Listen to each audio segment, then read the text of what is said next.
네, 오늘 말씀 우리 함께 봉독하도록 하겠습니다. 오늘 말씀 사도행전 3장 1절에서 10절 말씀까지입니다. 사도행전 3장 1절에서 10절 말씀까지 제가 가진 성경 신약 성경 190페이지입니다.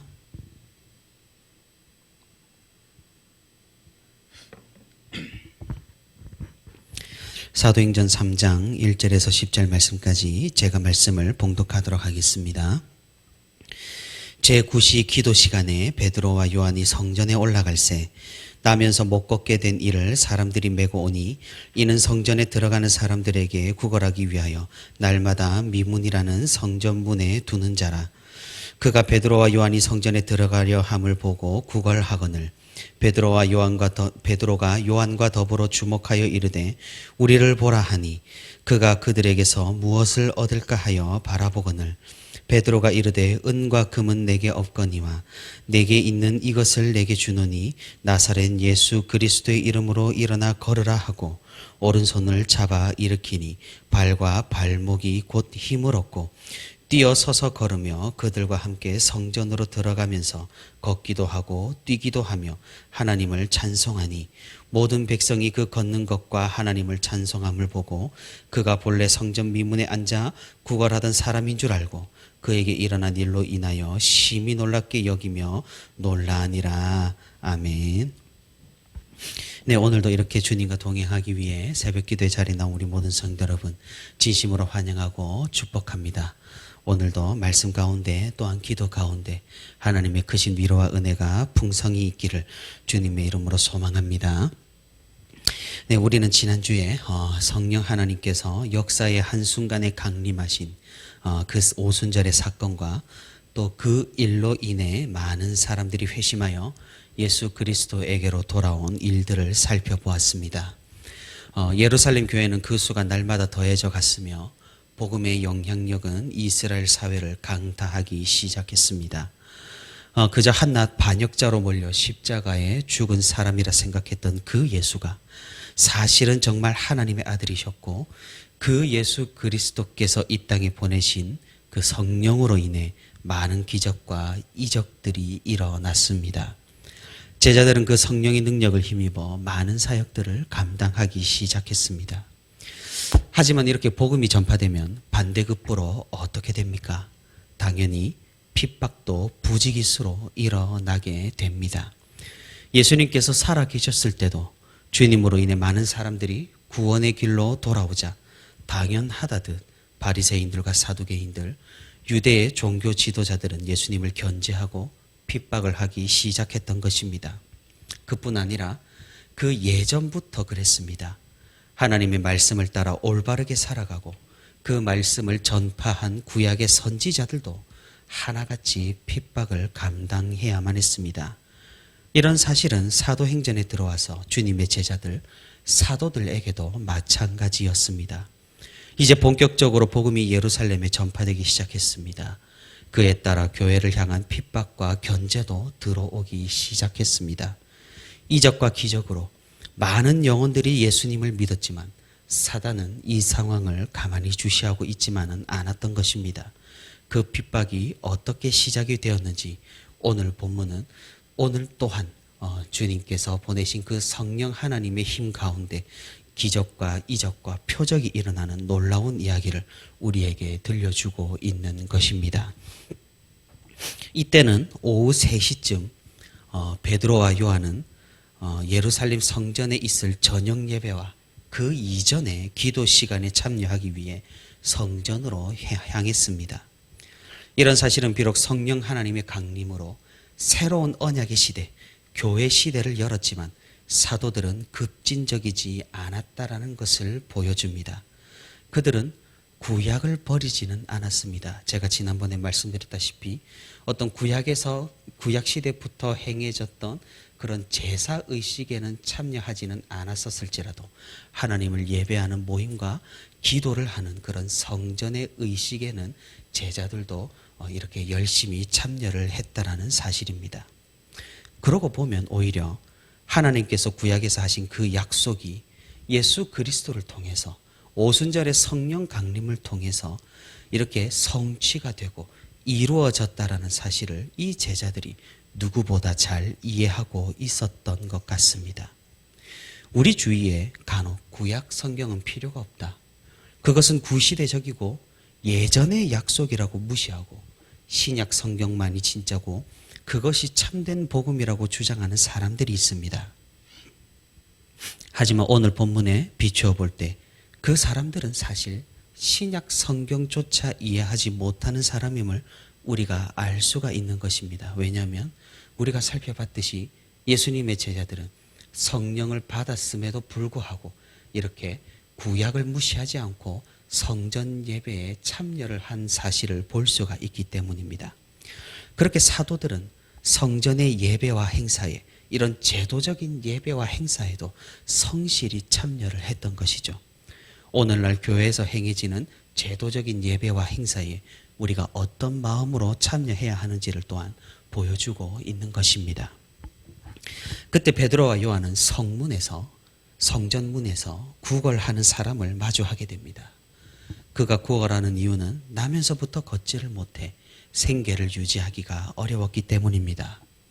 사람들의 도움을 받아 간신히 성전 문까지 이동하여서 그래서 하나님께 예배하는 사람들의 자비를 구하면서 하루하루를 연명하는 사람이었습니다. 이 사람은 오늘도 여지없이 성전 문을 지나는 사람들에게 구걸을 하고 있었습니다. 베드로와 요한이 성전 문을 지나려 하자 이 사람은 도와달라고 말을 걸었을 겁니다. 베드로와 요한은 어떤 생각을 했던 걸까요? 무슨 자신감이 있었던 것일까요? 물론 우리는 그들이 불과 얼마 전에 뜨거운 성령 강림을 체험했다라는 사실을 압니다. 하지만 이런 담대함은 이전에 볼 수는 없었던 제자들의 그런 성격입니다. 제자들은 구걸하는 그 사람을 부릅니다. 우리를 보라. 당연히 날 때부터 못 걷는 이 구걸하는 사람은 어떤 기대를 하며 베드로와 요한을 쳐다봅니다. 무엇을 얻을까? 얼마를 받을 수 있을까? 오늘도 무사히 먹고 살 수 있을까? 여러 가지 생각을 하며 베드로와 요한을 올려다 봤을 것입니다. 베드로는 그에게 이렇게 말합니다. 은과 금은 내게 없거니와 내게 있는 이것을 내게 주노니 나사렛 예수 그리스도의 이름으로 일어나 걸어라. 참으로 많은 것들을 생각하게 하는 이 베드로의 선포의 말씀입니다. 코넬리우스 아 라피데라는 로마 가톨릭의 작가는 이런 이야기를 우리에게 전합니다. 토마스 아퀴나스가 교황 이노센트 2세를 방문했을 때 마침 이 교황은 한 자루의 돈을 세고 있었답니다. 토마스 아퀴나스를 본 교황이 이렇게 말을 했습니다. 돈을 세면서 말이죠. 당신이 보다시피 이제 더 이상 교회는 은과 금은 내게 없다고 말할 수가 없게 되었습니다. 그러자 토마스 아퀴나스가 이렇게 응수를 했다고 합니다. 사실입니다, 교황님. 그리고 교회는 역시 더 이상 일어나 걸으라라고 말할 수도 없게 되었습니다. 참으로 세속적인 번영을 누리게 된 지금의 교회가 한번 깊이 생각해보고 고민해볼 그런 이야기인 것 같습니다. 베드로와 요한은 그 구걸하는 사람의 손을 잡아서 일으켰습니다. 그 사람은 분명히 날 때부터 걸을 수 없는 사람이었고 다른 사람들의 힘을 빌려 성전 문으로 겨우 올 수 있는 그런 사람이었습니다. 제자들이 손을 잡아서 예수 그리스도의 이름으로 일으키니 곧 발과 발목에 힘을 얻고 일어나 걷기 시작한 것입니다. 발과 발목에 힘을 얻었다라는 이 말씀은 누가의 직업이 왜 의사인지를 보여주는 표현입니다. 그냥 일어났다가 아니라 구체적으로 어디가 문제가 있었고 어디가 해결이 되었다는 의학적인 표현이 여기에 등장을 한 것입니다. 사람들은 놀랐습니다. 이 성전문에서 구걸하는 사람은 유명했습니다.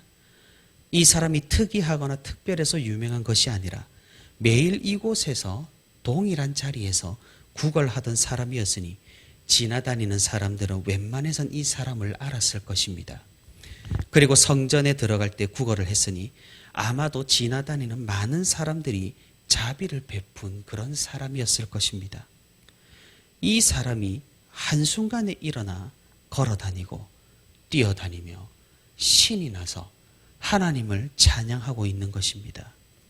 놀라운 기적이 다시 한번 일어났습니다. 예수님께서 살아 계셨을 때에 있을 법한 그런 일이 지금 제자들에게도 일어난 것입니다. 우리는 잘 알고 있습니다. 예수님의 제자들이 얼마나 부족했는지를 말입니다. 귀신도 쫓아내지 못하여서 당황하던 그들이었고 무리를 걷다가 의심하여서 빠져버린 그들이었습니다. 하지만 예수님께서 보내신 성령으로 감화가 되고 그 능력으로 충만한 그들은 예수 그리스도의 이름으로 이제 이런 이적을 일으키게 된 것입니다. 누구의 이름입니까? 나사렛 예수 그리스도의 이름입니다. 예수님께서 진정한 메시아시고 그리스도시며 하나님이시고 구원자시라는 것을 제자들이 오늘 다시 한번 보여주었습니다. 이 모든 것은 복음을 위함이고 이 모든 것은 영광을 위함이었습니다. 사람들이 몰려들었습니다.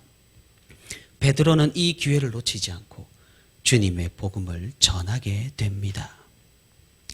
사랑하는 성도 여러분, 우리는 오늘 본문을 통해 놀라운 이야기를 접할 수가 있었습니다. 그것은 날 때부터 걷지 못하는 사람이 예수 그리스도의 이름으로 걷게 되는 기이한 일이었습니다. 이 사건이 의미하는 바가 무엇입니까?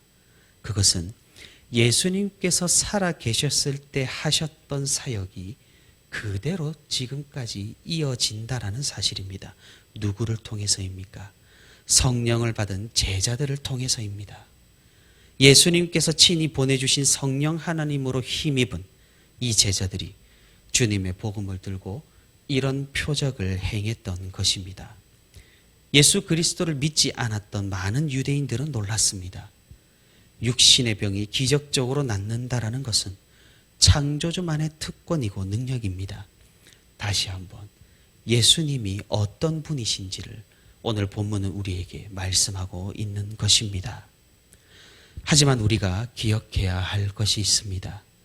그것은 이런 표적과 기적, 이적과 신비한 일들 때문에 우리의 믿음이 커진다거나 우리의 확신이 더욱 공고해진다거나 이런 일들을 경험해야만 우리의 진실성이 보장되는 것이 아니라는 사실입니다. 무슨 말입니까? 우리 주위에 이런 기적이 없다고 해서 우리가 낙심한다거나 우리 가운데 이런 기적이 일어나지 않는다고 해서 우리가 가짜가 아니라는 사실입니다. 사랑하는 성도 여러분, 우리의 모든 것 중에 당연한 것은 하나도 없습니다. 당연하게 보이는 것, 누구나 하고 있는 것, 믿지 않은 사람들도 누리는 것이라 하여 당연한 것이 아니라는 사실입니다. 우리에게 무엇보다 큰 기적이 있다면 그것은 무엇이겠습니까? 그것은 우리가 복음을 받아들이고 복음을 수용하고 예수 그리스도를 힘입어서 변화되었다라는 사실입니다. 비록 여전히 부족한 부분이 있고 또 연약한 모습은 있겠지만 그래도 하나님의 말씀을 품고 선을 위해 살아가는 우리의 인생이 바로 기적입니다. 물 위를 걷는 것만 기적입니까? 다리에 장애를 가진 사람이 일어서는 것만 기적이겠습니까? 천사의 말을 하는 것만 기적입니까? 우리에게 엄청난 행운이 쏟아지는 것만 기적이라 볼 수 있겠습니까? 그렇지 않습니다. 우리 자신이 바로 기적이라는 사실입니다. 우리가 하나님의 기적입니다. 예수 그리스도로 인하여 하나님의 백성이 되는 기적, 성령 하나님의 인도하심으로 인하여 날마다 거룩해지는 기적, 언젠가 가게 될 천국을 바라보며 소망을 가지고 인내하는 기적, 우리가 가지고 있는 기적입니다. 물론 하나님께서는 복음의 전파를 위해서 역사적으로 큰 이적을 행하실 때가 분명히 있습니다. 성경의 많은 역사들이 그러했고 성경 이후로도 복음이 활발히 전파되는 지역에 이런 기적들이 있었습니다. 하지만 우리에겐 왜 이런 기적이 일어나지 않는다고, 왜 않느냐고 실망하거나 낙담하는 것은 어리석은 일일 것입니다. 우리는 말씀의 기적을 가진 사람들이며 이미 예수 그리스도로 인해 변화되는 기적을 체험한 사람들이기에 그렇습니다. 하나님께서는 필요하시다면 언제든 표적을 보여주시는 전능하신 창조주 하나님이십니다. 그러니 우리는 이런 눈에 보이는 기적에 연연할 필요가 없는 것입니다.